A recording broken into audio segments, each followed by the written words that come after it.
तो लगता है कि अम्बेडकरवाद देश की जरूरत है।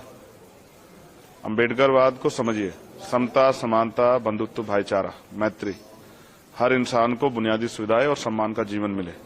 और ये हमारी जिम्मेदारी है कि अगर गवर्नमेंट कोई काम करे तो वो जाति धर्म से ऊपर उठ के सभी के लिए हो।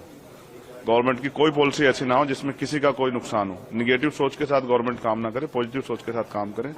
देश की आजादी के इतने साल बाद भी अगर लोग लंबे समय से बुनियादी सुविधाओं से वंचित हैं तो इसके लिए सरकारें जिम्मेदार हैं। अब वो बुनियादी सुविधाओं पर बात भी होगी और नए अवसर कैसे तैयार हों। देश का नौजवान सड़कों पर है, बेरोजगार है, देश का किसान परेशान है, न्यूनतम मजदूरी नहीं मिल रही है और ना ही रोजगार है लोगों पे। लोग सुबह उठ के जाते हैं बिकने के लिए, लेकिन कोई खरीदने वाला नहीं होता, क्योंकि देश में 80 करोड़ से ज्यादा लोग ऐसे हैं जो हैंड टू माउथ है। अभी सबके लिए काम करना है। महिला सशक्त हों और सुरक्षित हों। दिल्ली में भी महिलाएं सुरक्षित नहीं है। उन महिलाओं को फील कराना है कि वो भी इस देश में बराबर की इज्जत के साथ जिए। अभी तो सरकार ने सिर्फ झूठे वादे किए।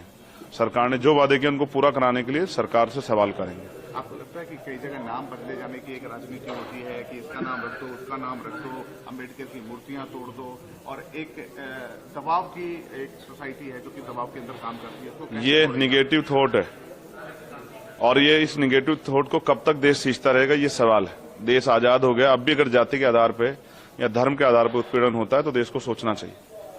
लोग इंसान है और इंसानों की वैल्यू होनी चाहिए। अगर कोई जाति धर्म के नाम पे किसी का शोषण करेगा तो ये एक्सेप्ट नहीं किया जाएगा। और लोग मरने के लिए पैदा नहीं हुए, चाहे वो माँ सोने की चम्मच से दूध पिलाने वाली माँ हो या चाहे वो टूटी चम्मच से। हर माँ को अपने बेटे से प्यार है। सबकी जीवन सुरक्षित होना चाहिए। एक आखिरी सवाल है आपसे।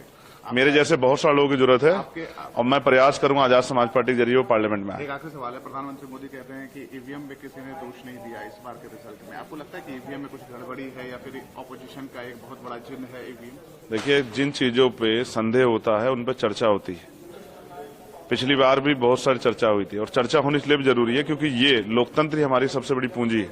हमने यही कमाया। इसमें रानी का बेटा राजा नहीं बनता है, राजा वो बनता है जिसको जनता मत देती है। तो अगर कहीं भी संदेह होता है तो उस पर सवाल खड़े होने चाहिए और उसका जवाब उसको इलेक्शन कमीशन को भी और सरकार को देना चाहिए। एक्सपेंशन कैसे करेंगे यूपी में? बहुत मेहनत करेंगे, गांव-गांव जाएंगे, लोगों को जोड़ेंगे, पूरे देश में करेंगे।